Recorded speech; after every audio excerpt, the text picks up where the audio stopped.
What's up, everybody? Welcome to another episode of the Dripping Creativity Podcast. I'm your host, Chris Corvan, and today we have the extraordinary guest, Andrew Clark, a talented novelist and poet hailing from the enchanted city of Asheville, North Carolina.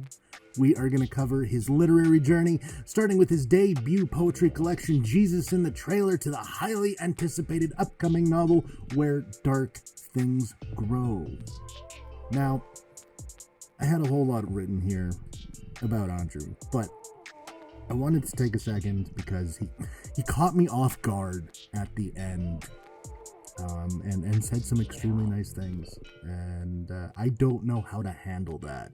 I'm not good with compliments, but it stuck with me, and the more I thought about it, the more I realized just how we as creators don't take the time to appreciate what we do.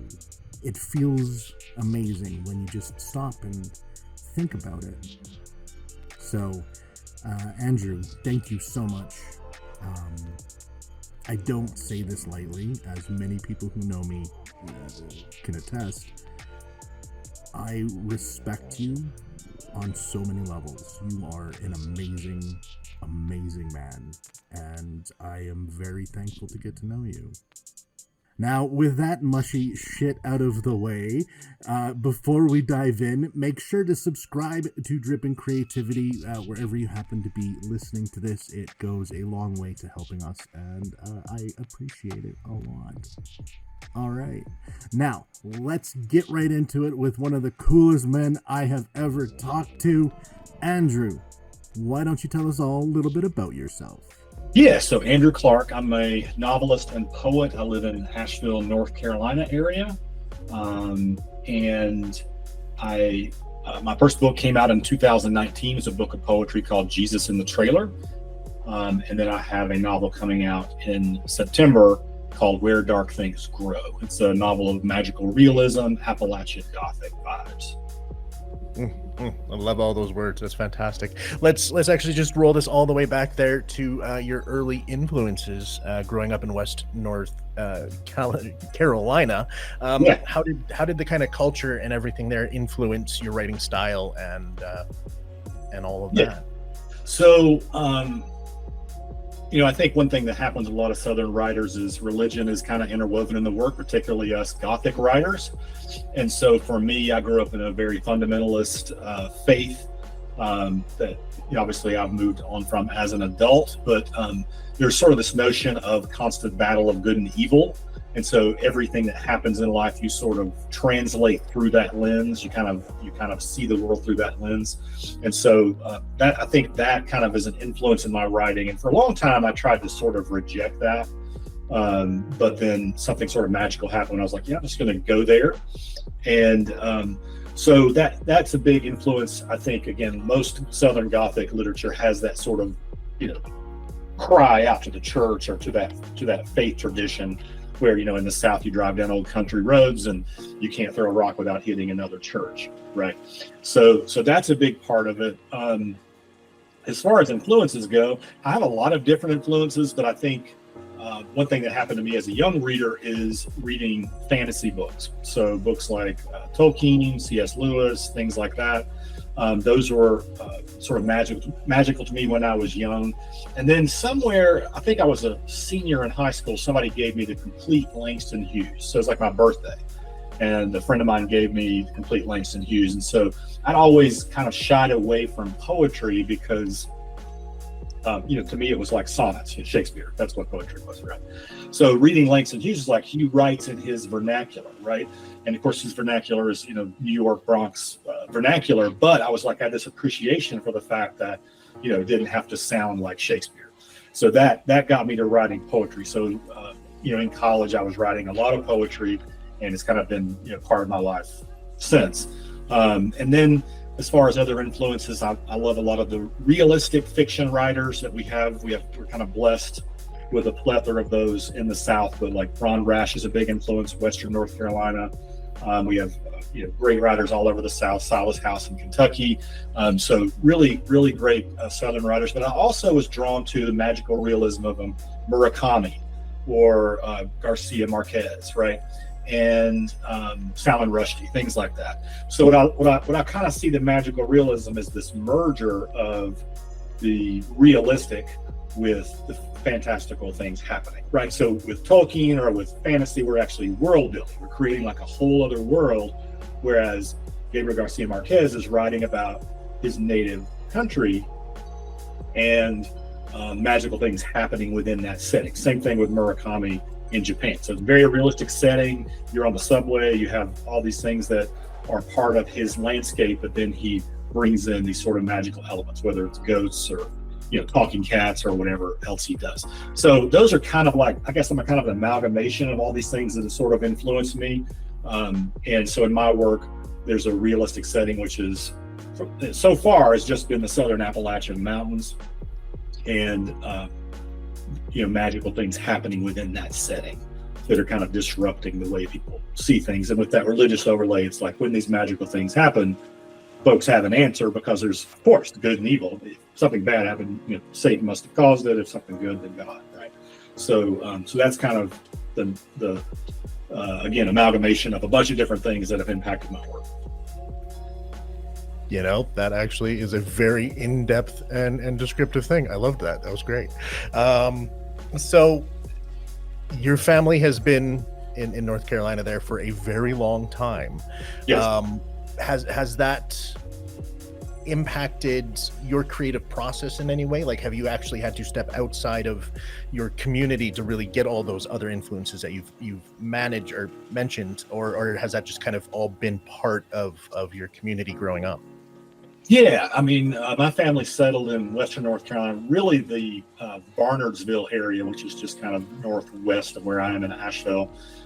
They settled here before the Revolutionary War. The first ancestor that I can find landed in 1739 in Berne, North Carolina, which is on the coast, pretty far north on the coast. But yeah, I think growing up, there's like a lot of folklore around the family, a lot of storytelling, things like that. My grandfather had lots of tales about, his growing up during the Great Depression and what life was like for, his dad and so forth. So I think those things definitely kind of impacted it. But being kind of a voracious reader, I actually read other writers outside of my area before I read a lot of writers from this area.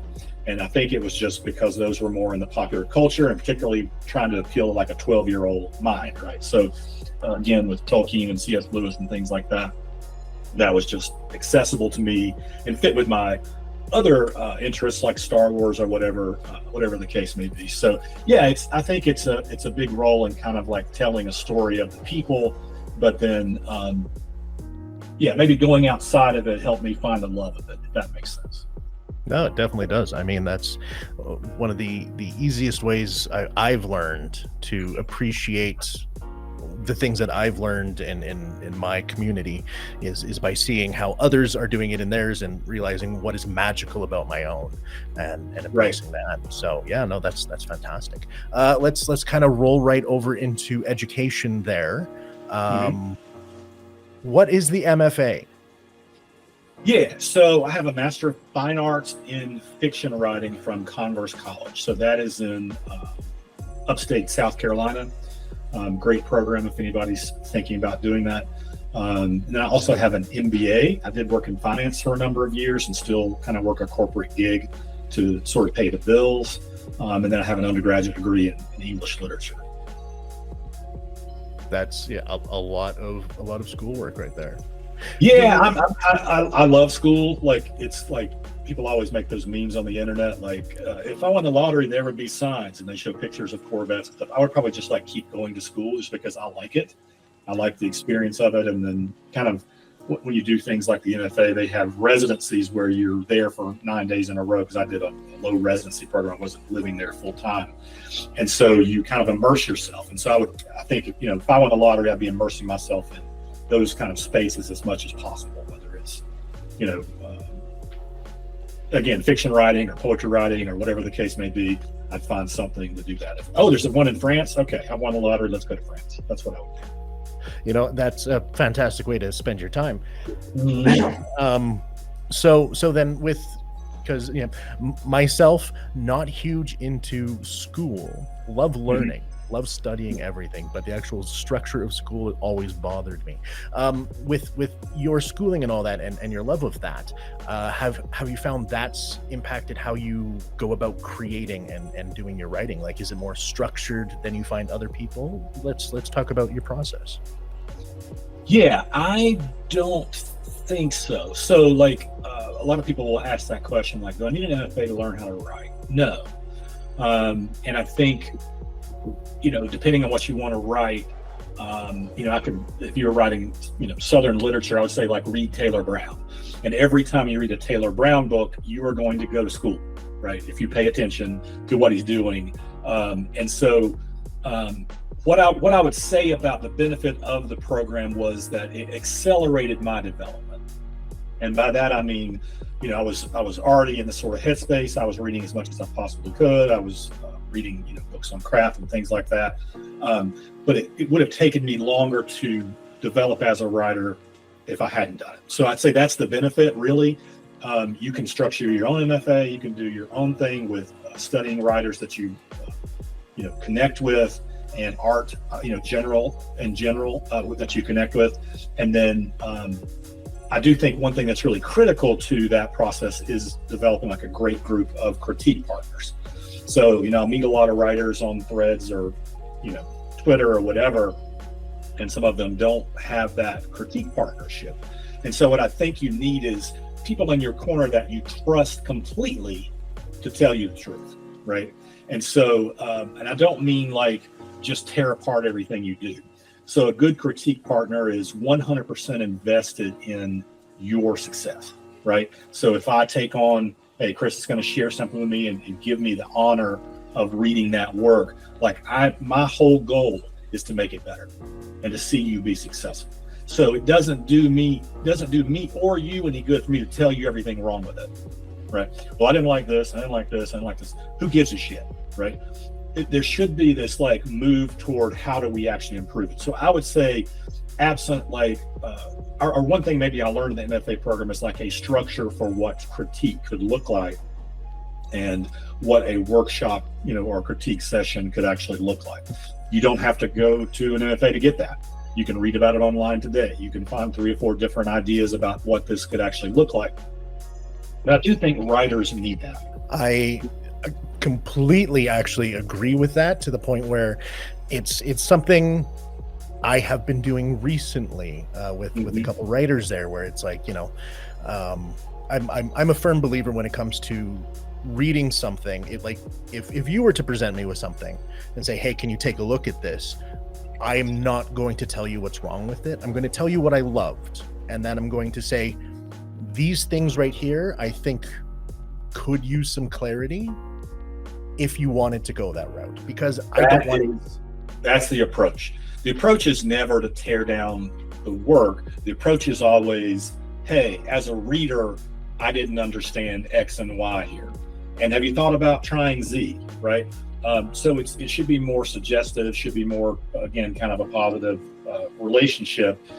But again, like, you do need critique partners that will tell you the truth, right? Hey, this voice isn't working here. This is supposed to be a middle grade voice, as an example, and I'm hearing things that I hear adults say. So that you need that frankness, but also, again, it should always be couched in the sensibility that I'm here to help, right? So I don't know if that helps or not, but that's something I did learn in the MFA program. I had done it a little bit before that, but I think that did help me with that. So but I think more than like whether a writer, an artist of any kind needs like a formal education, more than that, they need a group of people in their corner, right, that are helping them hone their craft, get better, and a willingness to kind of do the work, right, to go through that process. And when you get that feedback and Chris says, hey, this wasn't working, for me to take that to heart, right?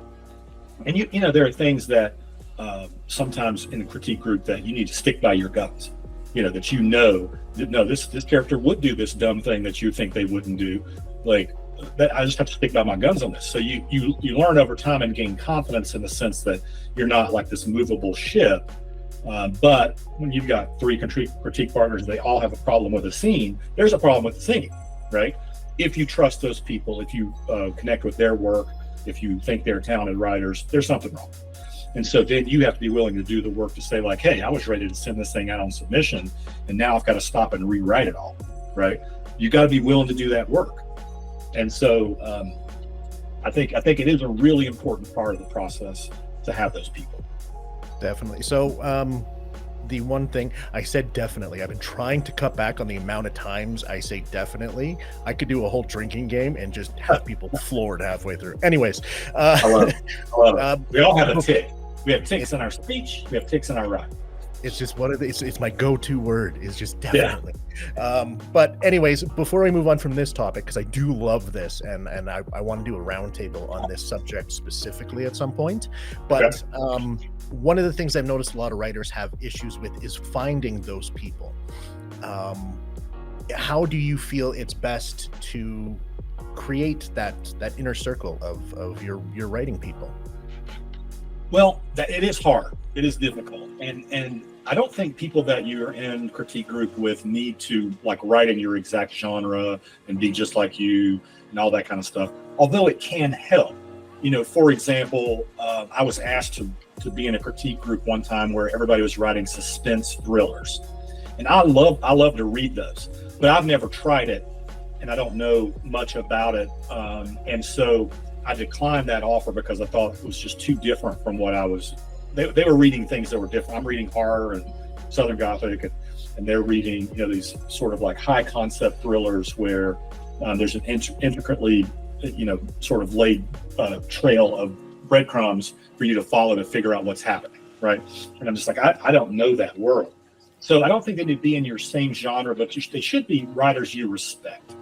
So one, you know, you can certainly try to find local writer meetups in your area. Like I'm the representative for the North Carolina Writers Network in Buncombe County. And that's just the county here in Asheville. And so one thing we do in that group is we try to help folks connect with other writers in the group that, you know, kind of feel that like-mindedness, that sensibility that like, hey, this person gets it or gets me and what I'm trying to do. And so I think you can try to find local writer meetups and do it that way. You can do it online. The one thing I can say that you have to be a little cautious of there is you might meet somebody in some like social media or whatever, and like the vibe is really cool and you like a lot of the same movies and stuff like that. But then you might read their writing and like there's not that connection there with the writing.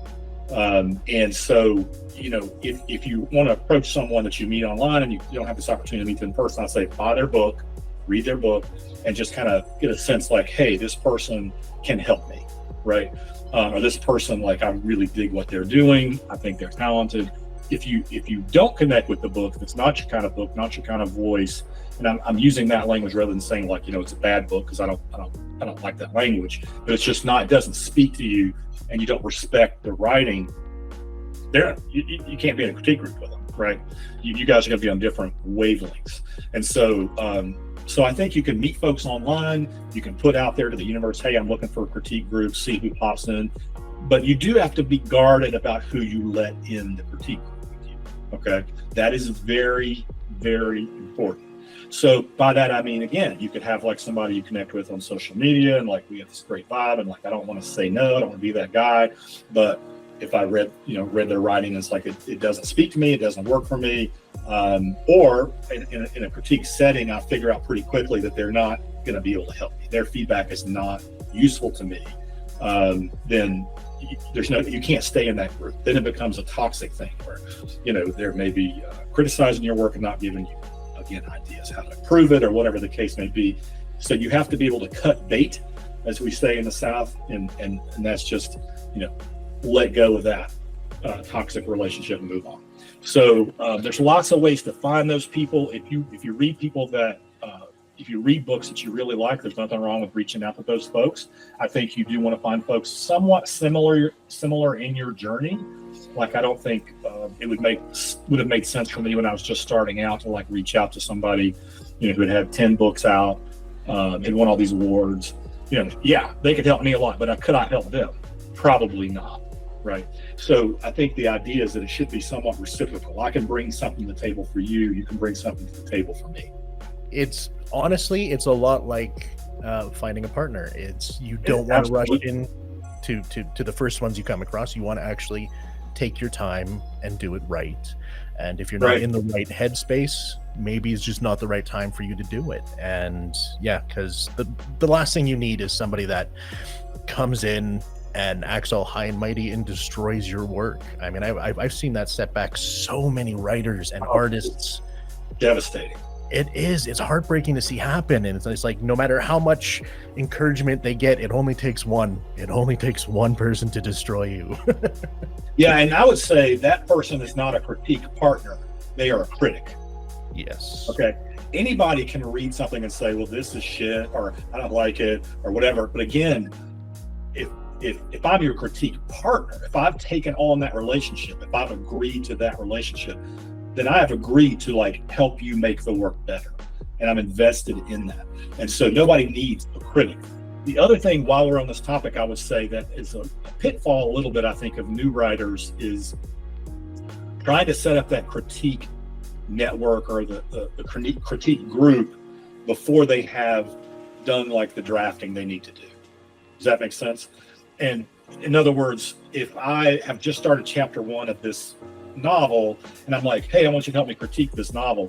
Well, I don't know where I'm going yet. And also, well, it might be helpful to get feedback like, hey, chapter 1 sucks, you should rework chapter 1. What happens then is you get bogged down in rewriting chapter 1 over and over and over again and never get to flesh out what these characters are doing and thinking and feeling. And so it's kind of a crippling thing, right? And then two, you know, if you take on like the critique group and you don't have the pages, you know, if you get busy with work or life or kids or whatever the case may be, you know, you come to the critique group without anything for them to read, like, you know, then it's not a good reciprocal relationship. So I say that to say, like, a mistake I see new writers make is like, I need a critique group, I want to start writing. No, you need a critique group when you've written the thing, whether it's a group of collection of short stories, collection of poems, a novel, first draft. It can be rough as shit. It can be, you know, it could need a ton of work. That's fine. That's what critique partners are for. And you might think, well, why would I write the whole thing and then get feedback that something sucks? Hey, you know, that's going to be the process. That's the way it's going to work. You're going to rewrite, when you get done with that first draft, you know, you're going to rewrite that thing 10, 15, 20 times. And then your editor, when you get a publisher, is going to say, hey, we think X, Y, and Z. And you're going to go back and do it again. Right. So I think having some pages ready to go, a body of work, even if it's just a very rough draft, you need that before you set up this critique group.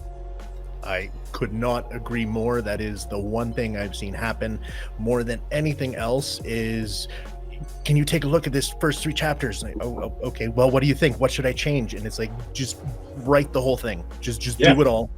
Put Absolutely. It from here on there, and then you can change everything. That's fine after the fact. But if you're not expressing what is there, if you don't tell the universe the story, then it's never going to happen. And I've seen that happen to so many projects.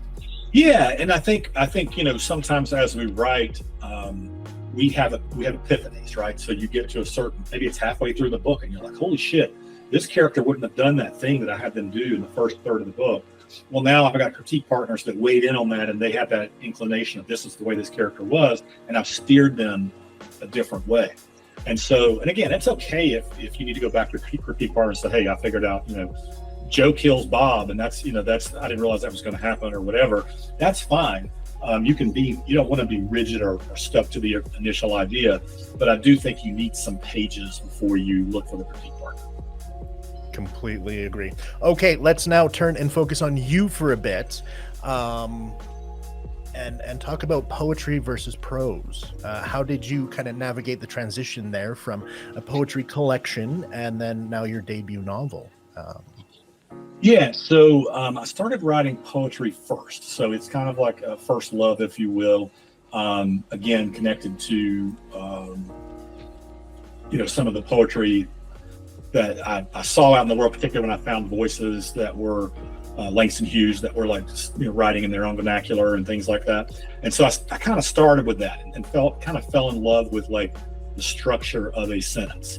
And then as I sort of broadened my reading, I started reading prose writers where I'm like, wow, this line is poetry within this paragraph. And so to me, they kind of are different genres, but cross-pollinate.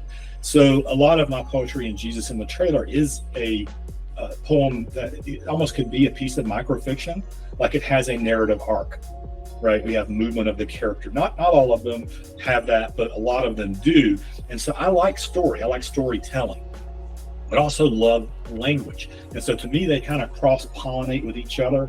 And so as I approach prose, the thing that I had to learn was, beautiful sentence is a fine thing, but, too many dense sentences with, these wonderful phrasings and internal rhymes that you figured out slow the reader down, right? They don't work as well in prose. So they can be there, but the story needs to move, right?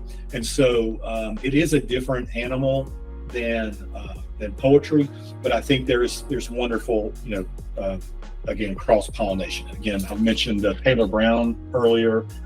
He is a great writer that uses fantastic imagery in his prose and language that is very poetic. You could pull out a sentence that could be a start of a poem, right? So they're different, but they're similar. And so I'll never not love like a beautifully crafted sentence. And that doesn't mean that it has to be, a paragraph long, with a bunch of semicolons and like tons of adverbs and adjectives. And matter of fact, that probably undercuts it and says it's not poetry, right?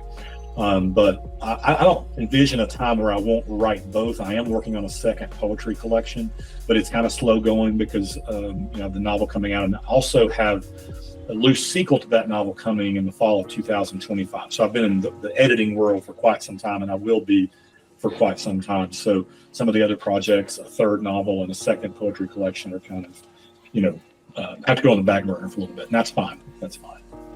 But what I would say, let me say this though, as a lot of the folks that are going to hear this are writers.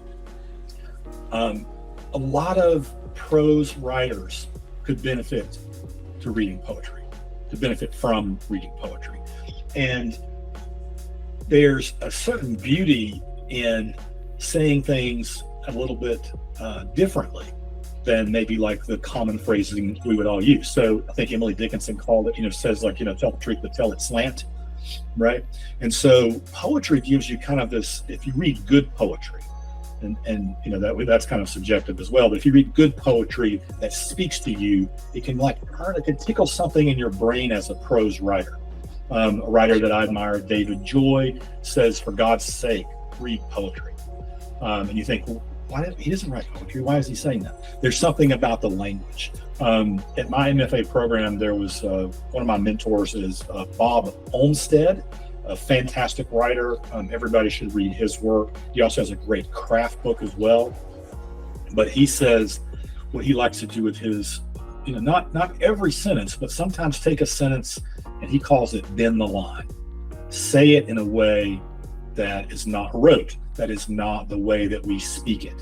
And there's something about that is very satisfying to the reader. Again, you have to be careful. There's a fine line there between creating all these dense, beautiful sentences that slow things down, particularly like in something like an action scene. Like, we don't need flowery language in an action scene. Like, tell me who is kicking whose ass. Like, just give me the facts.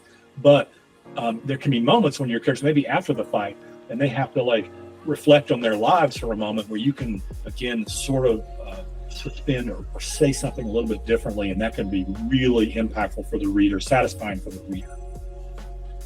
Completely. I mean, even with my own single post stuff that I do there on Threads, I usually end up with like a 1,500 character thing, and I'm condensing it down to 500. So right. It's reworking specific lines and like, how can I take this 10-word sentence and make it seem eloquent and beautiful in 3 words. Yeah. So poetry is amazing for that. It gives you the flow of language, and I think above all, that is the beautiful and engaging part when it comes to reading, is you're going on the wave that the writer is crafting. It's taking you on the slow parts and really making it visual, and then the fast parts is nope, you just gotta go, and controlling that is the writer's job. So yeah, no, beautifully put.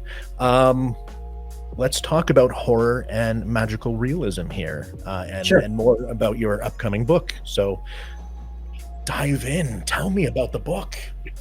Yeah, so the book is set in 1930s Southern Appalachia, set in the Asheville area. And it involves a young protagonist, our protagonist Leo, who his family is struggling. So his dad goes missing.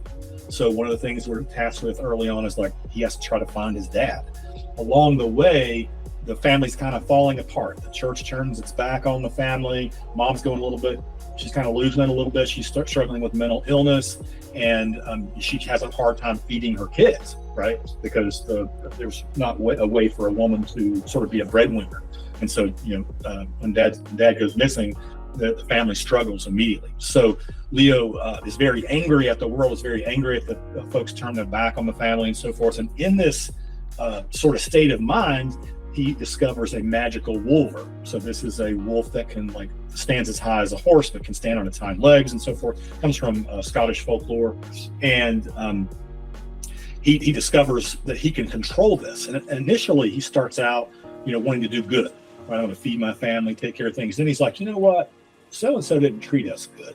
Maybe I'll go get a little revenge. So he starts to enjoy the power this brings. There's another thread line going through the story, and that is that girls are going missing around the area. They're being kidnapped. And so a girl that Leo meets along his journeys trying to find his dad goes missing. And so it becomes his mission to figure out where did she go, what happened to her, and then he thinks I'm going to use this magical force to help me to get her back, right?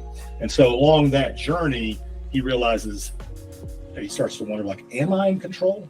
And the darkness sort of starts to consume him, right? So that's the general idea of the book. His struggle to deal with these feelings of anger. And then the idea that he can control something that is it really him controlling it, or is it controlling him, right? So those are kind of the themes that we're dealing with in the book. With the Gothic literature side of that, I'm assuming it plays a fairly big role in this one. How do you manifest that into the work, especially with the time period and all of that? Does it just come naturally to you, or is it something you actually have to kind of step back, look, and figure out how you're going to really infuse it in there? Yeah, great question. I think one thing about the book is, again, it's set in the 1930s. That is the time when my grandparents were teenagers and were growing up. And so they grew up in the Great Depression. People were hungry, people were starving. A lot of times they cling to their faith in order to kind of get through those difficult times. And so and also really wanted to, when I decided to write this book, use the vernacular of my grandparents. So the way that people talk are really how my grandparents talk.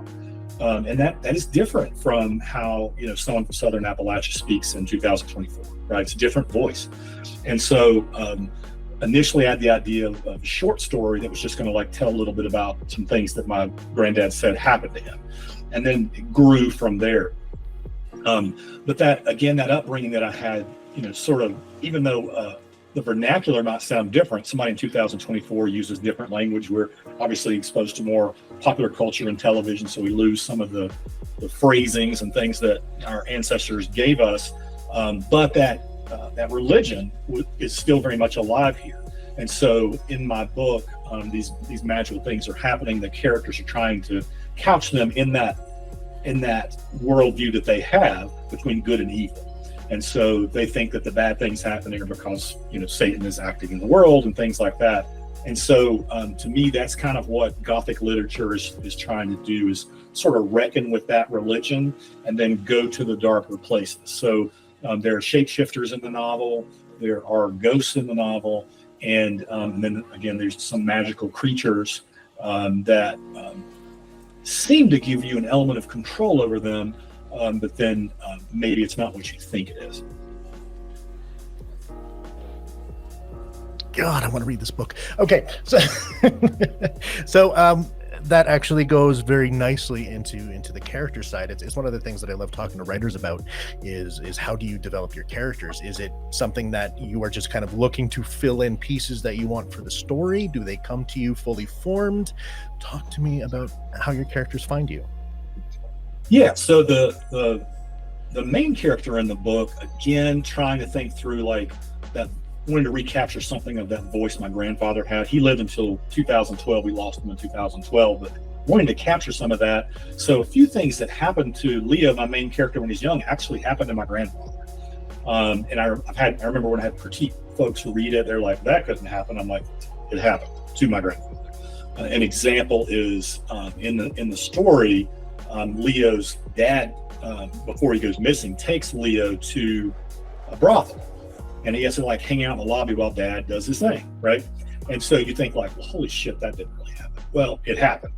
My great grandfather took my grandfather to brothels and the reason he did that is because his mother, my grandfather's mother, sent him with his dad thinking that would regulate his behavior, right? So he won't go get drunk and he won't do all these things because you're going to be with him. He's going to feel guilty about it. No, did not change the behavior at all. So part of the character development for this book was just sort of thinking about the world of my grandparents. And again, the main character Leo has a few things that happened to him that are real, that came from my grandfather's stories and things that actually happened to him. But I love character as well. I love to try to get in the minds of the character. And I think just as an example that we can talk about is like one of the most difficult characters for me to deal with was the villain of the story. So you have these dark creatures and things like that, but the true villain, as always, is a human, right? That's what we always find. And so this character, again, I mentioned, there are girls that are being kidnapped and so forth. So he's basically a human trafficker. So one of the challenges I had was like, how do I write this character to give him some depth and give him some, give the reader some way to seize and understand a little bit about who this person is, while not like glamorizing in any way that he's, terrible human being, right? So sometimes they say the villains are the most interesting to write. So in some ways he was, but he was also kind of hard to penetrate that veil. And so one thing I did is make up, just pondered and made up like a whole backstory for him that really isn't even in the book. But I had to understand, like, where is this character coming from? How did he get this way? Why is he doing what he's doing? What does he think about what he's doing and like it being a thing to do and a quote unquote good thing in his mind? And so, it's hard to excavate, particularly when you go into kind of a darker character's mind. It's like it can be challenging, but it's also rewarding when as I think I've done, I think I think I've gotten it right. So that's pretty rewarding. It's like when I've hopefully struck that balance between making him a character that is flawed, obviously a terrible human being, but also has some things about him that make him interesting and like in some ways his own kind of like code of ethics. If you think like, how could a person who's doing these things have like a code? But he does. And I think that makes him become more than just the one-dimensional bad guy. And that is, was really rewarding when I got to those moments and figured that out. Those are some of the best bad guys, and that's why I love to write bad guys, actually. Yeah, they're the most fun. His name is Mr. Wake, and so he's also called the Blue Man, and he's called the Blue Man because he's known to wear only blue. You know what? So he was a lot of fun. I had to create some weird things that he would, again, wearing the blue all the time. He wears, blue jackets, blue everything, blue, and blue like sunglasses, things like that. So again, but getting beyond those superficial things, I had to figure out like, what was his childhood? How would he get to this point where he would not value human life enough to do these horrible things to people? And it is very rewarding when you think you, hopefully, again, not glamorize the action, but develop the character. Completely. So before we actually start moving into the wrap-up part of this, as we are now 40 minutes in, there was a couple different things. We might have to do a follow-up later on, just because there's a lot of things I want to talk to you about. No problem. The biggest thing before we get into the rapid fire is going to be one advice you would give to any writer who is ready to publish. Okay. All right. So let me back up and just, if you were approaching me and saying, "Hey, I'm ready to publish," I would back you up and say, like, let's talk about, are you really ready? Right? Because sometimes we think we're ready when we're not. My initial round of queries I sent out for this novel, I was not ready. I had no business sending those queries. And once that cat is out of the bag, you can't put the cat back in the bag, right? So when I say, are you ready? That means that you've done everything you possibly can to make sure you've taken the work as far as you can. So that means multiple revisions, multiple rewrites, multiple beta readers, a critique group, your workshop, if not the entire novel, most of it, or short story collection, whatever the case may be. So I guess I would just really make sure you're ready. And like, I've had some people reach out to me because it's kind of interesting how these things happen. My first book is coming out September 10th from Cowboy Jamboree Press. The loose sequel to that book is coming out next fall from Quill and Crow Press. So from the outside observer, it's like, Andrew is really doing all this stuff. We're talking 8 years of work here, okay? 8 years of work where I wrote and failed and wrote and failed and rewrote and failed and went through a lot of machinations and wailing and gnashing of teeth to get there. So don't be too quick to try to publish without doing the work. I have a lot of writer friends that have regrets about the first book, whether they self-published or published with a traditional press. I've even had writers tell me they regret the first book that they published with the Big Four. You can't undo that. You only get one chance to debut, if you will. And so just make sure you're really, really ready. And that's the biggest thing. Then the next thing would be, like, if they're really, really willing to publish, you got to think through, like, do you want to go through the querying process to try to find an agent? Do you want to spend some time on that first before you try, independent presses? Do you want to self-publish? There's lots of nuanced aspects of this that you got to think through. The other thing I would say is, are you ready to try to sell this book? So just because you have a publisher and just because the book is coming out, are you ready to, like, do the marketing and the work that it's going to take to actually get readers to find the book?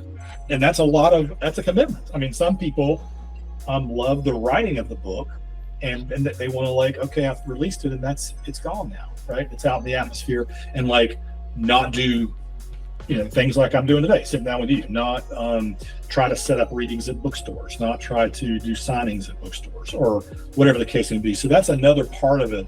Like, you've got to be willing and be at a point in your life where you can do that, if that makes sense. Completely. I think that's fantastic advice. Okay, now it's time to roll into the rapid fire question. Take a drink, prepare yourself. Take a deep breath. Meditation. Yep. Okay. So we're going to start off very simple with this first one. Sell me Jesus in the trailer in 3 words.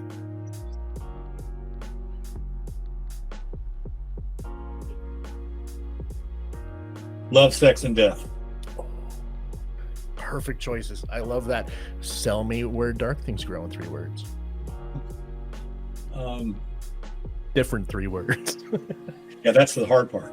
I would say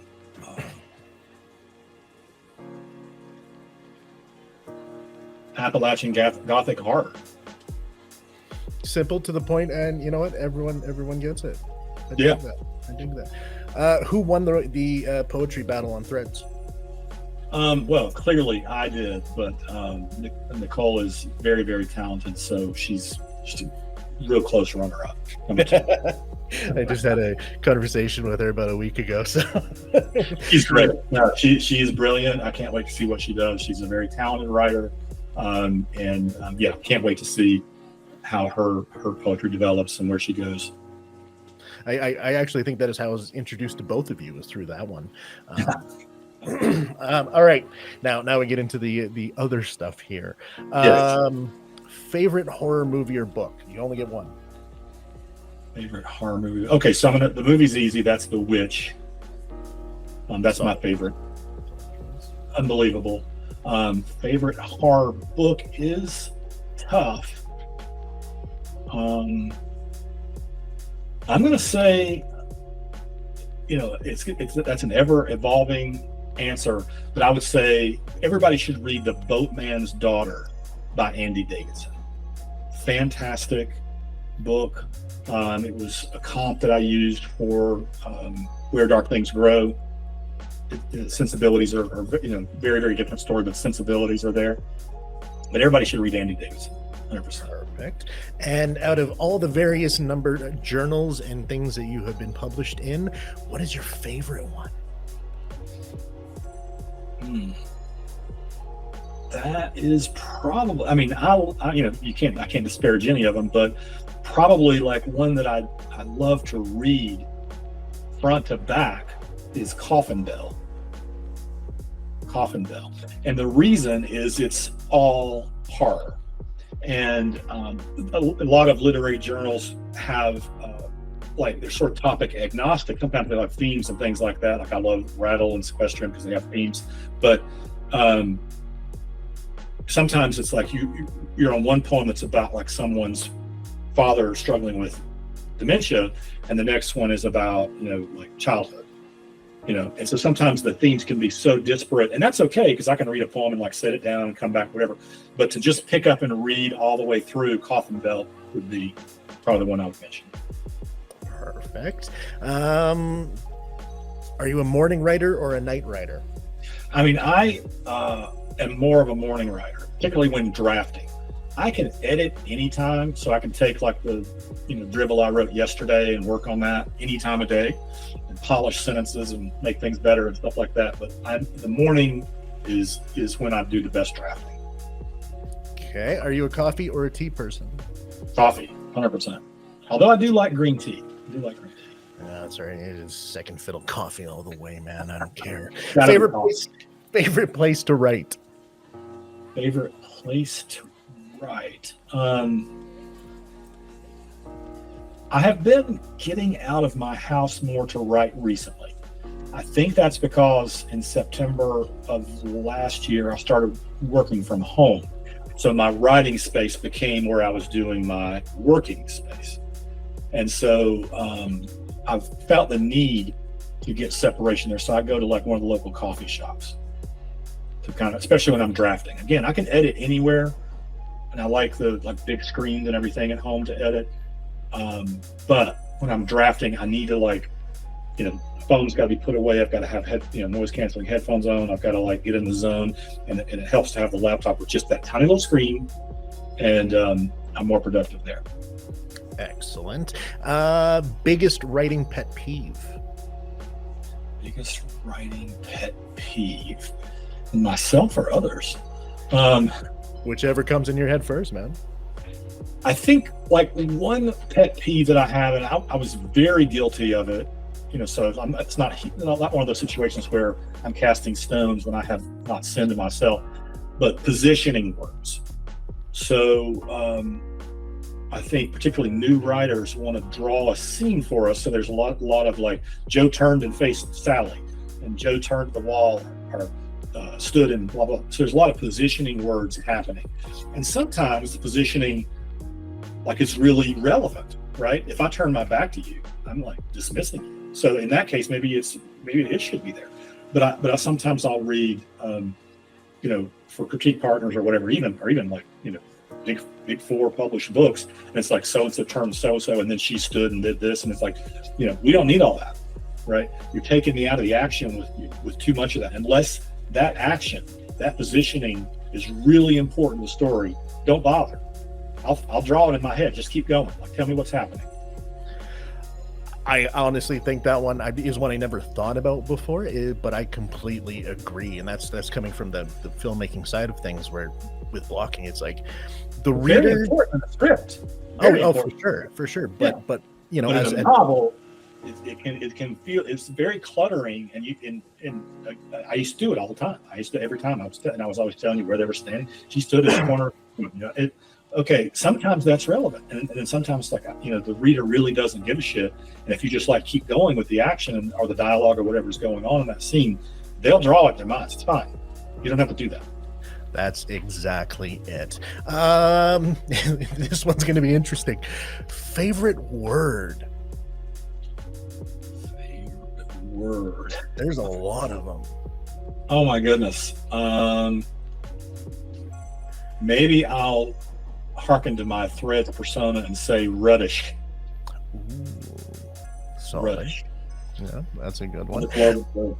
Everything, rutting, all those different variations, the deer ruts, whatever. I like all those. I like every variation of that word. It's a great word. Are you a pen and paper or keyboard and computer? Keyboard and computer, because my handwriting is degrading at a rapid pace. And so I used to take all these copious notes in notebooks and then would struggle to read what in the hell I had written down.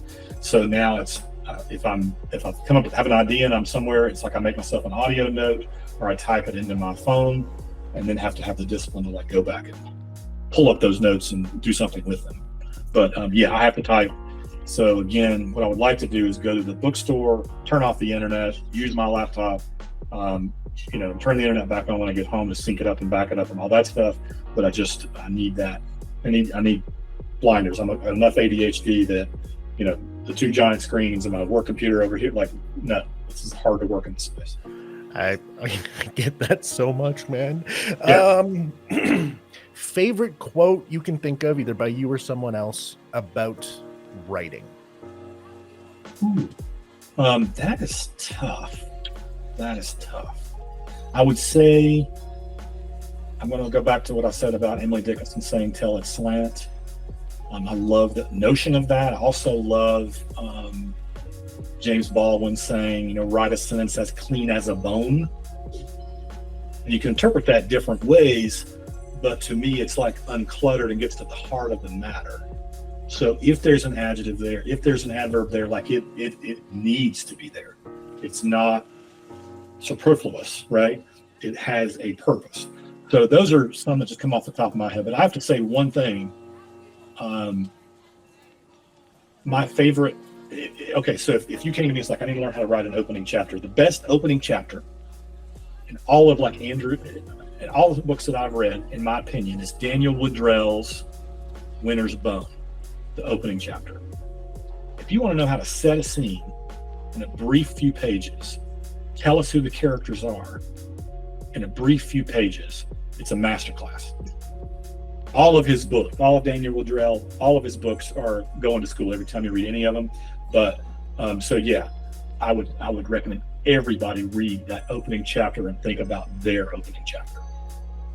You know what? The opening chapter is one of the most important things. Yes. Hands down. So yeah, no, to have tips like that, love it. Favorite literary character, not your own, out of any book ever. Ooh. Oh gosh. Maybe Flannery O'Connor's Misfit. Maybe. That's hard. It's hard. Man, I came up with some really weird ones this time around. Yeah, today I would say Flannery O'Connor's Misfit. Yeah, solid choice. Describe your writing style in one word.